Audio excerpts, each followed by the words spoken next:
Imagine meeting Vincent van Gogh and then living long enough to watch people land on the moon, see the rise of the internet, and become the oldest verified human in history. This is the story of Jeanne Calment, a French woman who claimed to have met Van Gogh at age 13 and who lived to be 122. But how reliable are those memories? And what does science say about someone living that long? Jeanne Calment was born in 1875 in Arles, France, the same town where Vincent van Gogh lived briefly from 1888 to 1889. According to Calment, he visited her family's drapery shop to buy canvas. She described him as very ugly, ungracious, and reeking of alcohol. It's a vivid story, but also a rare case of a direct connection between a post-impressionist master and someone who lived well into the modern age. Calment didn't just brush with fame.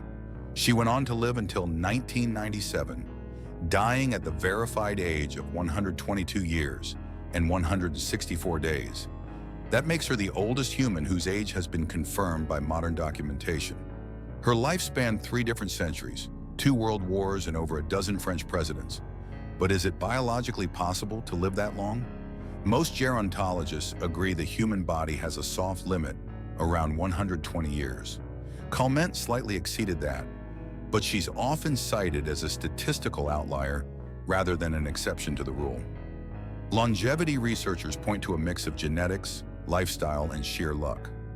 Calment reportedly ate a lot of chocolate, rode a bike into her hundreds, and smoked, yes, smoked, into her 100s. But her family tree also included other long-lived relatives. That brings us to her famous memory. Can someone at 122 reliably recall a moment from age 13? It's plausible.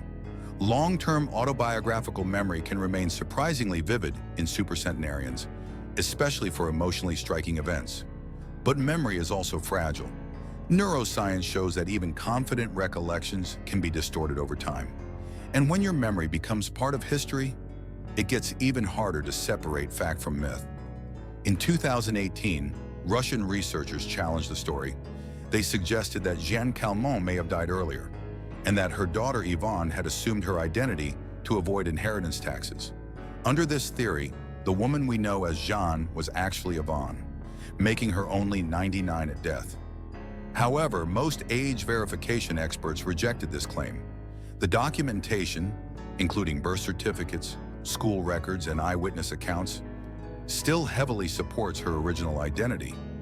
So, did Jeanne Calment really meet Van Gogh? Probably. Did she really live to 122? Almost certainly, but not without controversy. What's undeniable is that her life story touches art, history, and science in ways few ever do.